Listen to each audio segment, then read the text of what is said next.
जे जे आहेत, नाही कामाचे सगळेच असतात, काही काम वाढवणारे असतात, काही काम करणारे असतात. बाबांनी सगळीकडे पाहून परिस्थिती पाहून म्हटलं की माननीय आमदार साहेबांनाच या मतदारसंघाचं प्रतिनिधित्व करून द्यावं. नगराध्यक्ष पदाचं पण बाबांनी वरतून परिस्थिती पाहिली असेल खाली काय चाललंय. शेवटी गुप्त बैठका ह्या माझ्यापासून लपवू शकतात, बाबा तर पाहू शकतात. आणि बाबांनी खाली होणाऱ्या गुप्त बैठका आणि त्यामधून होणाऱ्या चर्चेमधून जो काही चमत्कार केला असेल तो बाबांचा निर्णय. आणि बाबांचा निर्णय हा सर्वोपरी आहे. आणि बाबांना हे कळालं असेल की खाली चालणाऱ्या गोष्टी ह्या शिर्डीसाठी योग्य नाहीत. आणि म्हणून बाबांनी दिलेला कौल हा सर्वोपरी सगळ्यांनी मान्य करावा आणि तो केला पाहिजे. पण एक गोष्ट विश्वासाने सांगतो की अध्यक्ष कोणी जरी झाला तरी शिर्डीचा विकास हा फक्त नामदार साहेबच करणार, या बाबतीत कुठलीही शंका नाही. हे पद येतात जातात. मधल्या कालावधीमध्ये तुम्ही देखील आमचा अध्यक्ष पळून तुमचा अध्यक्ष केला होता, तरी सुद्धा निधी मलाच द्यावा लागला. त्यामुळं खुर्चीवर कोणी जरी बसलं तरी अनुदान हे आम्हीच देतो. त्यामुळे या स्पर्धा जेवढ्या कमी होतील आणि या स्पर्धा विकासात्मक दृष्टिकोनातून नाहीये. मला वाटत नाही की या स्पर्धा ज्या निवडणुकीमध्ये केल्या जातात, पदासाठी केल्या जातात, यामध्ये किती लोक खरंच शिर्डीचा विकास करू इच्छितात, याच्यामध्ये खरंच किती लोकांना शिर्डीचे प्रश्न माहिती आहे. या स्पर्धा बऱ्यापैकी बऱ्याच वेळेस स्वविकासासाठी असतात. मी त्या खुर्चीवर बसल्यानंतर स्व उत्पन्न कसं वाढेल या दृष्टिकोनातून जेव्हा आपण भावना ठेवतो तेव्हा त्याला आपण म्हणतो की ऊपरवाले की लाठी में आवाज नाही रहती. मी आता आल्याला बोर्ड पाहिला आमच्या बापूंनी लावला, मलाही वाईट वाटलं की बापूंची संधी हुकली. मी बापूंनाच तिकीट देणार होतो, पण आता काय पर्याय. मला माझ्या मनात बापू होते. काल रात्री माझ्या स्वप्नात ते आले. पुढे नाही नाही ते मी स्पष्टीकरण देणार नाही, छोटे काय मोठे. पण बापू माझ्या मनात होते की बापूला यावेळेस आपण संधी द्यायची. छोटे का मोठे हा चर्चेचा भाग आहे. ते खुलासा आपण कशाला करावं, संभ्रमात असू द्या, कारण की जीव तसंही शकत नाही. त्यामुळे मी काही केलेलं नाही. कमलाकर भाऊ आपल्या भाषणामध्ये वारंवार सांगत होते की दादा तुम्ही केलं, तर मी काही केलेलं नाही.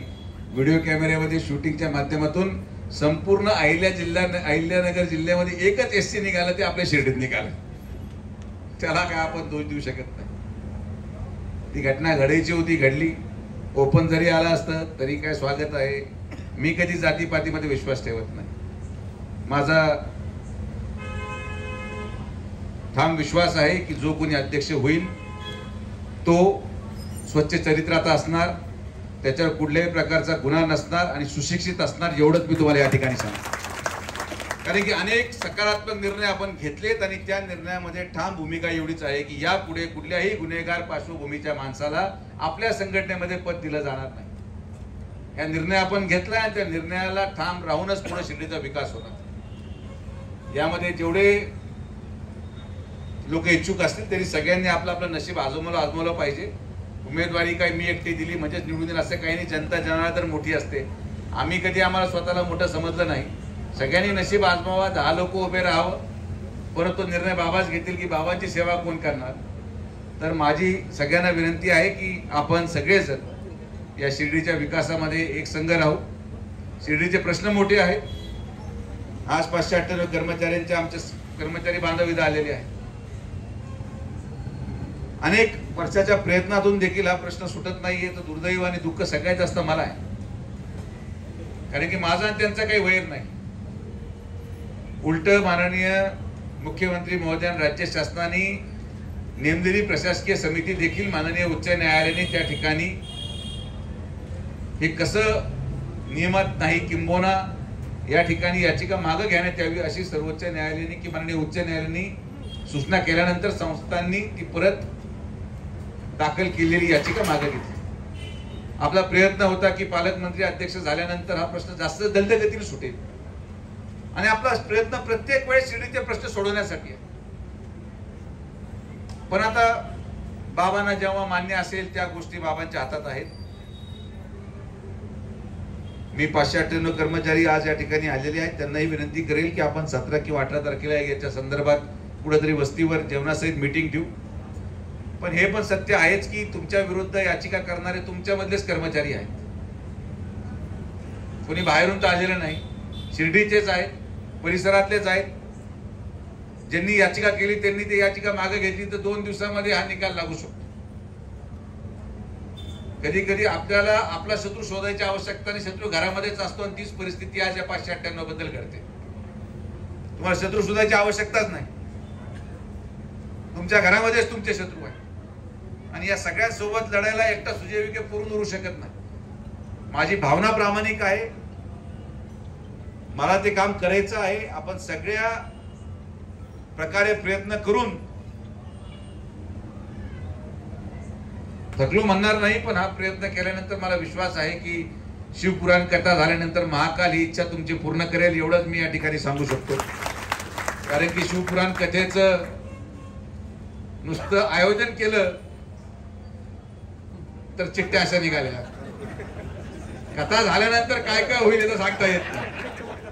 अनेक चमत्कार होते, महाकालाच्या चमत्कारापुढे मनुष्य काय टिकणार.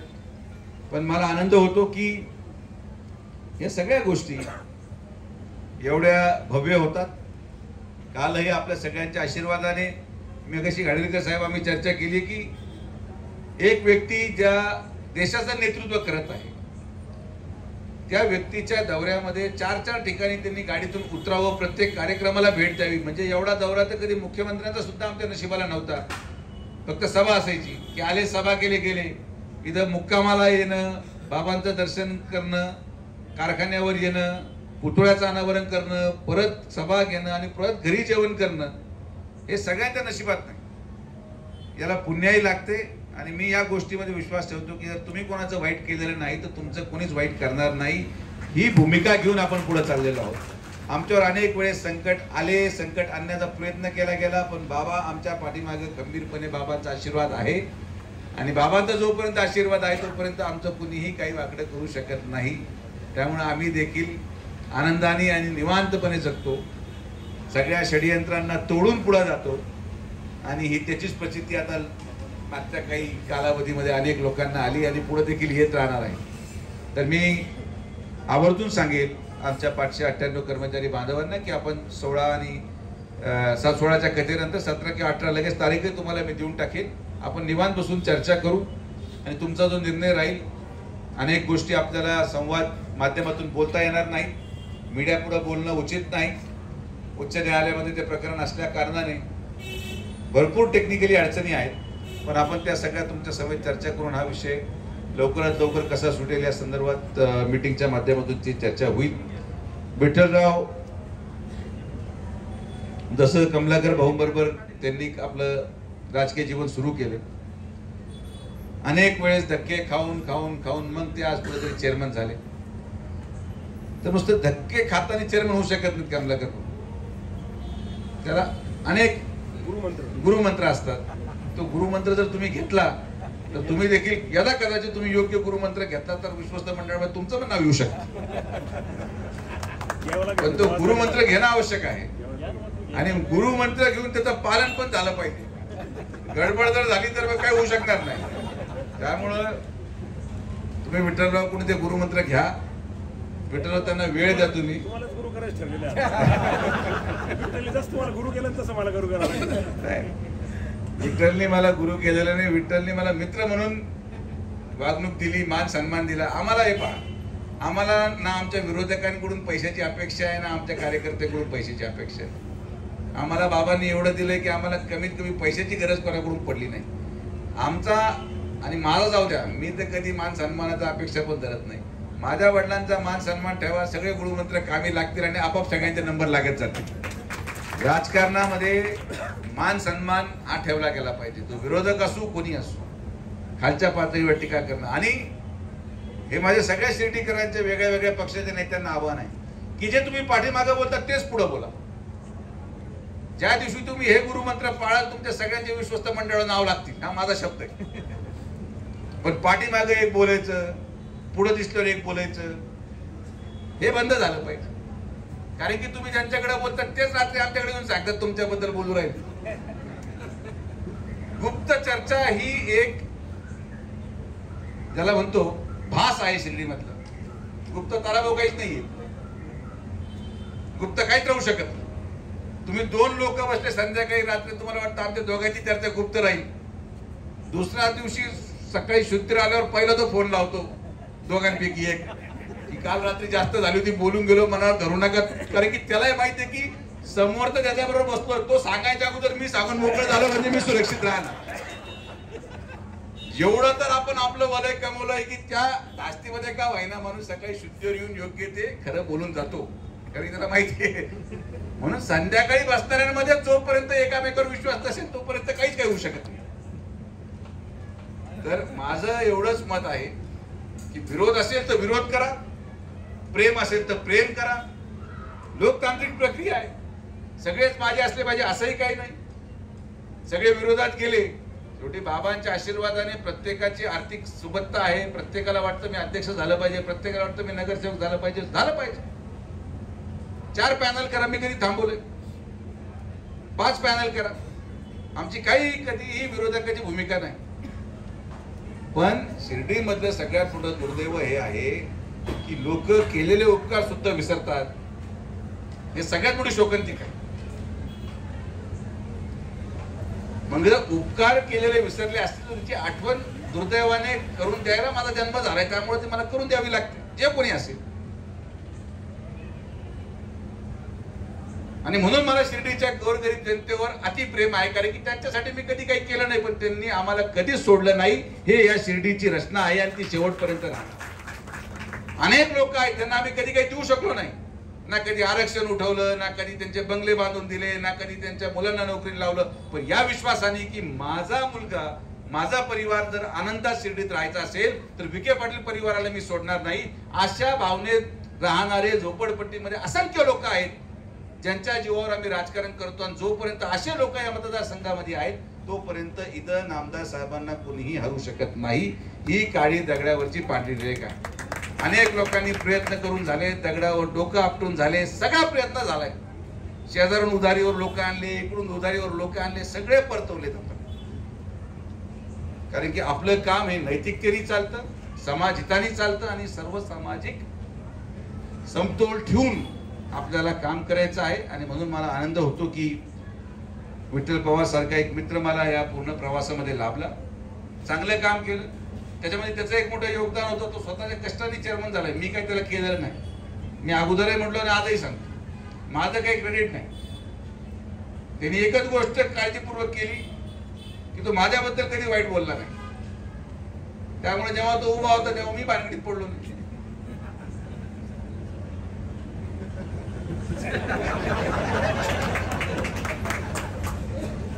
जर त्यांनी माझंच कधी वाईट केलं नाही तर मी त्याच्या मागे कशाला लागू बाबा.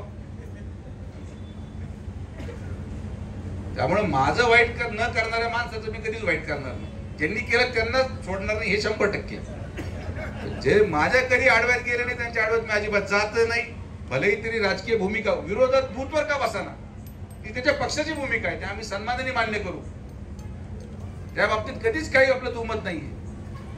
असंख्य असे लोक, मी तर आज जे भारतीय जनता पार्टीचं रणनीती साहेब तुम्हाला सांगतो, हे आपण यावेळेस केलं. गृहमंत्र्यांचा प्रोग्राम लागला, मी हातबल झालो यार, म्हणलं एवढ्या कमी वेळात भारतीय जनता पार्टी पक्षामध्ये आल्यानंतर असे पोरं सापडले, कधी चहा मागत नाहीत, वडापाव मागत नाही. पूर्ण शिर्डी स्वतःच्या कष्टाने रात्रंदिवस उभं करून सजवली. आणि म्हणून त्याच लोकांचे फोटो मी अमित भाईबरोबर काढले लाईन मध्ये उभं करून. असे अनेक लोक आहेत, असंख्य शिपाई आहेत संघटनेमध्ये, ज्यांना दुर्दैवाने साहेबांना दिसलंच नाही काही लोकांच्या पलीकडे. मी पाठीमागून सुरुवात केली आणि पाठीमागून असंख्य मुलं, असंख्य कार्यकर्ते, प्रत्येक जातीचे, प्रत्येक धर्माचे इथं शिर्डीमध्ये याच भूमीमध्ये जन्म दिले. प्रत्येकाचं एक विशिष्ट कौशल्य आहे. प्रत्येक जण हुशारच असेल असं नाहीये, पण प्रत्येक माणसाची उपयोगिता काय त्याचं ज्ञान किती आणि त्याचा वापर कसा केला पाहिजे हे नेत्याला कळायला पाहिजे, तेच मी करतो. मेंदूच्या डॉक्टरला गुडघ्याचं ऑपरेशन करायला सांगितलं तर चालत नाही, आणि गुडघ्याचं मेंदूला करायला सांगायचा उपयोग नाही. जो आजार आहे त्या आजारासाठी योग्य माणूस शोधते आणि तो आजार तसा बरा करून घेणे, हे बाबांच्या कृपा आशीर्वादाने मला जमलं आणि ते मी करत आलेलो आहे. मी कोणालाही उद्देशून काही बोललेलो नाही. लोक शब्दामध्ये अर्थ काढतात. आमचे पत्रकार मित्र सगळे हुशार आहेत. नाव न घेता टीका, प्रत व्याख्या आहे मीडियासाठी. नाव घेता टीका, काय कोणाचं नाव घ्यायचं? यादी काढायची ठरली तर प्रचंड मोठी निघेल, त्यामुळे कोणाचं नाव नाही बाबा. असं एक नाही आहे शिर्डीमध्ये, अनेक आहेत. पण मग मी ठरवलं तर बाबाच पाहतील. बाबांनी योग्य दिशेने पाहिलं आणि कृपा झाली तर ठीक आहे, आपण काम करत राहू. संस्थांचे कर्मचाऱ्यांचे प्रश्न हे सोडवण्याचा प्रामाणिक प्रयत्न माननीय गाडेलकर साहेब, दराडे साहेब, 3 सदस्य कमिटीने अतिशय उत्कृष्ट काम मागच्या काही कालावधीमध्ये केलं. त्या बाबतीत कुठलाच आरोप करण्याचा वाव नाही. पण गाडेलकर साहेब, जसं मागच्या वेळेस आपण काही सूचना दिल्या त्याची अंमलबजावणी झाली आणि शिर्डीचा फायदा झाला, तर आता आलोय तर तुम्ही आज सापडले तर सूचना पब्लिकली दिली गेली पाहिजे. मधल्या काळात काही संस्थांच्या मंदिराच्या दर्शनाच्या आरोपामध्ये काही लोकांना आरोप झाले. खरे खोटे हा विषय तुमचा आहे, तो माझा विषय नाही. माझा प्रश्न त्याच्या पुढचा आहे की जी महिला आली होती मंदिर प्रमुखाकडे, ती कोण आहे हे तुम्हाला तरी ओळख पटली. आजपर्यंत पोलीस डिपार्टमेंट ती महिला शोधू राहील. याचा अर्थ असा की संस्थांमध्ये येणारा मंदिरामधला साई भक्ताची ओळख जर आपल्याला पटत नसेल तर मग संस्थांच्या सुरक्षेच्या बाबतीत हा प्रश्नचिन्ह आहे. मंदिर प्रमुखांनी काय केलं हा त्याचा भाग आहे, त्यांनी नाही केलं त्याचा भाग आहे. मी न्यायाधीश नाही ठरवायला की कोण योग्य कोण अयोग्य. माझ्या मनाला माहिती आहे काय सत्य. मी असे कधी कार्यकर्ते आजपर्यंत ठेवलेच नाही जे असं कृत्य करतील. पण ठीक आहे, काही लोकांचा आरोप असेल तो तुम्ही चौकशी समिती नेमली, तो तुम्ही ठरवाल. मी काय कोणाचा आरोप मान्य करत नाही नाकारत नाही. माझा प्रश्न त्या पुढचा आहे की मी तुम्हाला एक फोन लावून प्रश्न विचारला की साहेब ही महिला, किती चमत्कारिक गोष्ट आहे ना की एवढ्या वर्षानुवर्ष महिन्याच्या सीसीटीव्ही फुटेज मध्ये एक्झॅक्टली त्या महिलेचा सीसीटीव्ही फुटेज व्हॉट्सअपवर सर्क्युलेट होतो. किती चमत्कार आहे. म्हणजे कसं एखाद्याला लक्षातच यावं की तेवढ्याच एका मिनिटाची क्लिप आपल्याला काढायची आहे. कसं एखाद्याला लक्षात येतं की तेवढ्याच एका मिनिटाची क्लिप सर्क्युलेट पण झाली पाहिजे. कसं एका मिनिटात सगळ्यांना लक्षात आलं की अख्ख्या शिर्डीमध्ये कळालं की मग कोण काय करतोय. म्हणजे एवढ्या शिर्डी संस्थांचे सीसीटीव्ही लावून इतके वर्ष झाले, पण योग्य वेळी योग्य तेवढीच क्लिप बाहेर येते संस्थांमधून. याचा बोध तर सगळ्यांना कळाला की मला सांगायचा अर्थ काय. पण जाऊ द्या, ज्यांनी हे पाप केलं असेल त्याला बाबा शिक्षा देतील. पण गाडीलकर साहेब हा आपल्या सुरक्षतेवर प्रश्नचिन्ह आहे आणि म्हणून संस्थांमध्ये येणारा प्रत्येक भाविकेचं रजिस्ट्रेशन झालंच पाहिजे. नाहीतर यापुढे कोणी बॉम्ब ठेवून जाईल, आपण शोधत बसू. सीसीटीव्हीवर तर दिसतोय, पण हा कोण आहे हेच आपल्याला सापडत नाही. हे मान्य करता की नाही तुम्ही? पोलिसांना तरी कळालं की ती महिला कोण होती. बाबांची भक्त होती, पण बाबांची भक्त असं कृत्य करून गेली जे कदाचित योग्य काय अयोग्य. आज खरं काय खोटं काय तीच महिला सांगू शकत होती.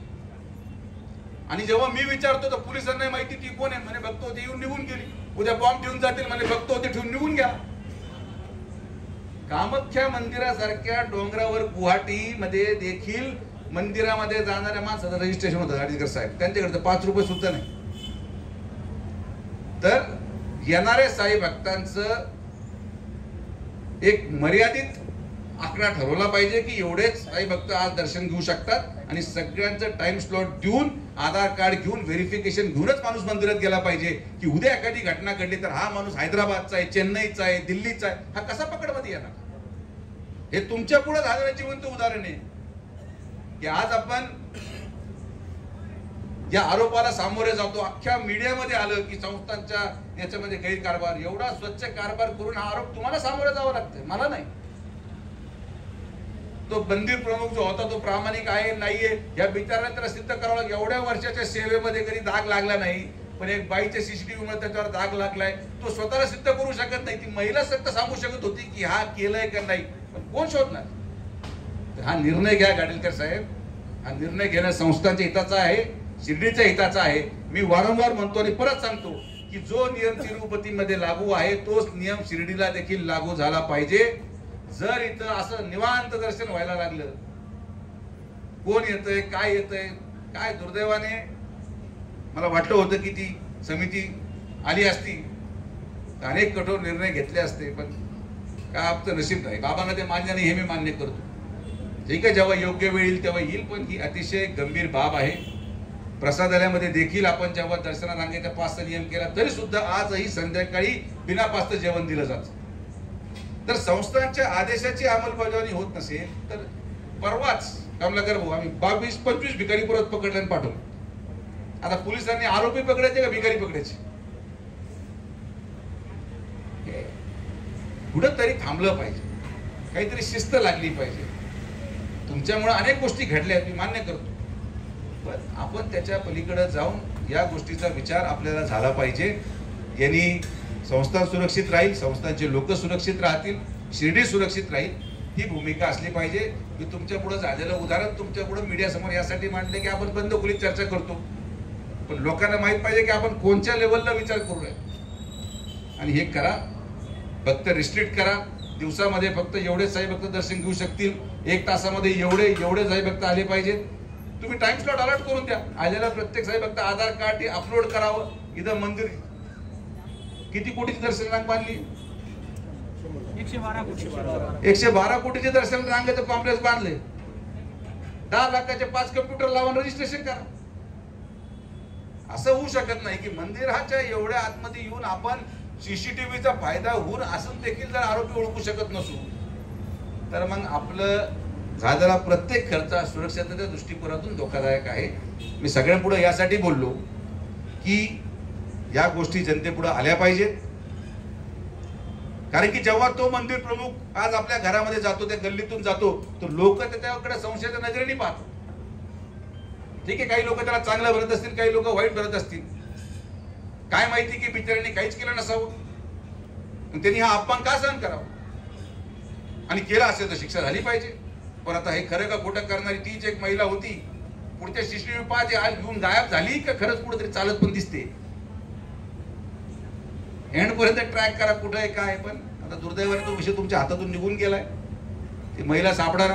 तर साई भक्तांचं रजिस्ट्रेशन झालं पाहिजे, मंदिरामध्ये कोण येतं याची नोंद झाली पाहिजे. या दृष्टिकोनातून संस्थांनी प्रयत्न करावा. कामगारांचे प्रश्न संस्थांनी सोडवलेले आहेत.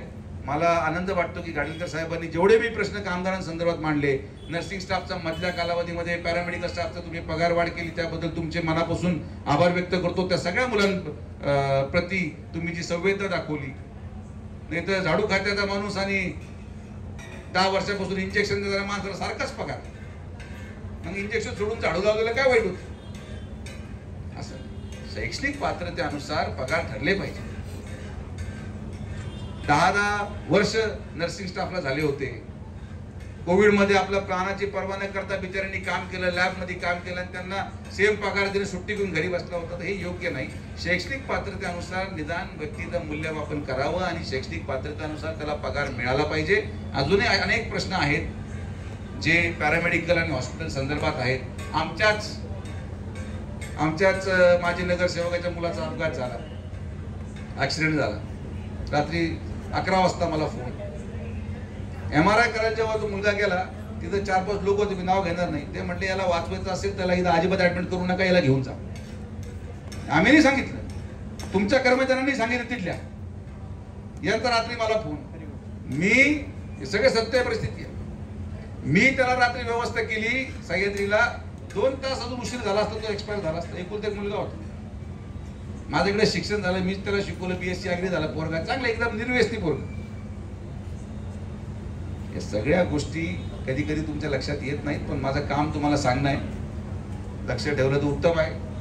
उद्या तुम्हाला एखादं काही होऊ नये असं माझं व्यक्तिशः मत आहे. पण आपल्याला काही झालं ना, आपण त्या संस्थेचं प्रतिनिधित्व करतो, आपल्याला जर उपचार होत नसतील व्यवस्थित तर मग काय उपयोग आहे दवाखान्याचा? तर शोध घ्या, लोकांची गुप्त माहिती काढा. तुमचं मेडिकल स्टोर फक्त नावासाठी, सगळे औषधं बाहेर जातात घ्यायला. कोण पाठवतं विचारून पहा, कोणाकडे पाठवतं विचारून पहा, कोण चिठ्ठ्या देतं. अहो फार भ्रष्टाचार आहे. परत काय मला बोलता येत नाही. आणि तुम्ही डॉक्टर नसल्यामुळे तुम्हाला सांगून उपयोग नाही. मला तुम्ही जबाबदारी द्या, 1 महिन्यात सगळं लाईनीमध्ये आणलं, शिर्डीचा गरीब माणूस आनंदाने इथून उपचार घेईल. पण आता ती संधी पण बाबांनी आपल्याला काय द्यायची नाही ठेवली. मला एक नोकरी देऊन टाकायचं, काय ते बिना मोबदला असतं तुमचं काय का साई भक्ताचं, साई सेवक. मी उद्या अर्ज करतो साई सेवक म्हणून. मला 2 दिवस आठवड्यातून तुमच्या साईबाबा हॉस्पिटलला नोकरी द्याल का तुम्ही? सेवा सेवा, मला दुसरं काय करायचंय? पगार नकोय मला. मी उलट येण्यासाठी जेवढा पगार तुम्ही बाकीच्या नको तर मी तुम्हाला देणगी देईल ती दर महिना. तुमच्याकडून काही घेणार नाही. साई सेवाची संधी द्या, मी उद्या अर्ज करून टाकतो. आता मलाच काहीतरी हाती घ्यावा लागेल दिसतंय का. तर मला विश्वास आहे की गाडलेकर साहेब मला साई सेवक वरची संधी देतील. तर मी माझा अर्ज उद्या आपल्याला देतो. 3 सदस्यीय कमिटीची मान्यता मला वाटत नाही घ्यायची गरज पडेल तुम्हाला, कारण की मोफत सेवा आहे. पण मला त्या दिवशी रात्रीची घटना अतिशय वेदनादायी आहे. बाकी मी तुमच्याशी कोणावर मला टीका करायची नाहीये, पण तुम्हाला नंतर मी निवांत सांगेन की चौधरी म्हणून न्यूरो सर्जन होते, त्यांनी का राजीनामा दिला याची चौकशी झाली पाहिजे. चांगले न्यूरो सर्जन का सोडून गेले याची चौकशी झाली पाहिजे. चांगले डॉक्टर का जातात याची चौकशी झाली पाहिजे. देवरे साहेब आज चाललेत, का चाललेत विचार आपण करावा. आपण भोजनालय मोफत ठेवलंय आणि रुग्णालय पेट ठेवलंय. म्हणजे माणसाच्या जीवाला मूल्यमापन आहे पैशाचं, पण पोट भरायला काही मूल्यमापन नाही. परत आता अख्ख्या मीडियामध्ये वादळ जाऊ द्या, मी काय बोलत नाही बाबा. मी तसंही फटकळ बोलायला बदनाम झालोय, पण मी जे आहे ते सत्य बोलतो. कारण की शिर्डीचा आवाज हा सुजय विखे आहे. प्रत्येक झोपडपट्टीच्या व्यक्तीचा आवाज सुजय विखे आहे. संस्थांच्या कर्मचाऱ्यांचा आवाज सुजय विखे आहे. रिक्षा चालकाचा आवाज सुजय विखे आहे. पुढाऱ्यांचा आवाज सुजय विखे आहे. आणि माझा आवाज कोणी दाबू शकत नाही. माझी भूमिका ठाम आहे. शिर्डीच्या विकासासाठी जे बोलावं लागेल ते सुजय विखे बोलणार. आपण चांगलं काम करत आहात, पण या गोष्टी आपल्या निदर्शनात मी वारंवार आणून देतो आणि आपण त्याच्यात लक्ष घेऊन कारवाई करता, त्याचा मला विशेष आनंद आहे. तुम्ही जी काही उरलेली तुमची सेवा आहे ती इथंच पूर्ण करणार हा विश्वास मला आहे. तुमच्या सेवानिवृत्तीचा कार्यक्रम इथंच आपण घेणार हे पण मला विश्वास आहे. कारण की तुम्ही जरी जायचा निर्णय घेतला तर आम्ही तुम्हाला जाऊ देणार नाही. कारण की आमच्या नशिबाला पण बऱ्याच दिवसानंतर ऐकून घेणारा शिव सापडला. नाहीतर काय आता मला काय शब्द प्रयोग करायचे नाही. असे आम्ही पाहिलेत की न बोललेलं बरं. पण तुम्ही अतिशय प्रदीर्घ काळ काढला आणि ग्रामस्थ तुमच्याबद्दल चांगलं बोलतात. म्हणजे चांगलं. शिर्डीचे लोक फार चांगलं बोलत नाहीत कोणाबद्दल. आम्हाला 40 वर्ष झाले तरी आमच्याबद्दल चांगलं नाही, पण तुमच्याबद्दल चांगलं बोलून राहिले येतं बरीच आजपर्यंत का. हा हे माजरा काय हे मला कळायचं. कमलाकर कोटे कुठून घ्यायचं मी त्याच्यावर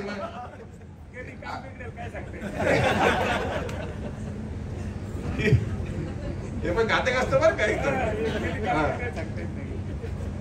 त्यामुळे जे आम्हाला 40 वर्षात जमलं नाही ते तुम्ही 2.5-3 वर्षामध्ये कमलाकर भोजन तोंडातून करून दाखवलंय, तर मला विशेष आनंद आहे. तर खरंच तुम्ही चांगलं काम करत असाल आणि आपण सर्वजण आलात. ज्या विश्वासाने आपण आम्हाला मतदान करतात, विश्वास ठेवावा लागेल. काम होत राहील. अनेक लोक रोज सत्कार करतात, काम झालं दादा, काम झालं दादा. मलाही माहित नाही कोणाचं काम झालंय कोणाचं नाही झालं. मुलं लागलेत. मी आपल्याला विनंती करेल की जिथं जिथं शक्य असेल हे मुख्यमंत्री युवा प्रशिक्षणचे मुलं 1 वर्ष आपल्याकडे काम केले, त्याच्यापैकी जो चांगला असेल त्याला जागा तयार करून कुठेतरी घ्या. 1 वर्ष यांनी साईबाबांची सेवा केली आणि चांगला असेल तर घ्या. यासाठी आपण 3 सदस्यीय कमिटीने निर्णय घेतला पाहिजे. मुलं कुठं जाणार बेरोजगार. शेवटी यांचा उद्देश एवढाच होता की त्यांना प्रशिक्षण देऊन रोजगार निर्मिती व्हावी. याचं उदाहरण आपण महाराष्ट्रामध्ये निर्माण केलं पाहिजे की हे आज इथे शिकले. जे योजना महायुतीची होती ती यशस्वी होताना याचं पहिलं उदाहरण जे माननीय तत्कालीन मुख्यमंत्री एकनाथ शिंदे साहेबांनी सुरू केलेली योजना होती. मुख्यमंत्री आता विद्यमान मुख्यमंत्री फडणवीस साहेबांनी ती पुढे चालू ठेवली. तर मुख्यमंत्री प्रशिक्षण योजनेमध्ये प्रशिक्षण घेतलेल्या मुलांना आपणच रोजगार दिला पाहिजे. हा उदाहरण आपण जर सुरू केलं तर याचा सगळ्या महाराष्ट्रावर परिणाम होईल आणि त्याचा विचार आपण सकारात्मकतेने करावा ही देखील मी आपल्याला विनंती करतो. ते आपण करणारच आहात. आम्ही तुमच्याकडून करूनच घेऊ हे पण त्या ठिकाणी मी आपल्याला सांगतो. आपण या ठिकाणी आलात. चांगलं काम आपलं दराडे साहेबांचंही योग्य ते मार्गदर्शन संस्थांना आहे, तेही चांगलं काम करतायत आणि फार चांगली टीम. बऱ्याच वर्षांनंतर माननीय मुख्य न्यायाधीश नगरच्या, त्या देखील अतिशय सकारात्मक आहे. त्यांनी कुठल्याही प्रस्तावाला नाकारला नाही, याचा मला विशिष्ट आनंद आहे. तर त्या माननीय न्यायाधीश महोदयांचे देखील मी मनापासून आभार व्यक्त करतो. साईबाबांच्या एवढीच प्रार्थना की हीच 3 सदस्यीय कमिटी जोपर्यंत विश्वस्त मंडळ येत नाही, याच्यामध्ये कुठला बदल होऊ नये, जोपर्यंत विश्वस्त मंडळ येत नाही. आणि लवकरच तुम्ही गुरुमंत्र घ्या, म्हणजे तुमचं यादीवर लवकर नाव लागेल, एवढी बाबांनी प्रार्थना करेल. आणि आपण सर्वजण आलात, सगळ्यांना आमच्या विखे पाटील परिवाराच्या वतीने दिवाळीच्या शुभेच्छा.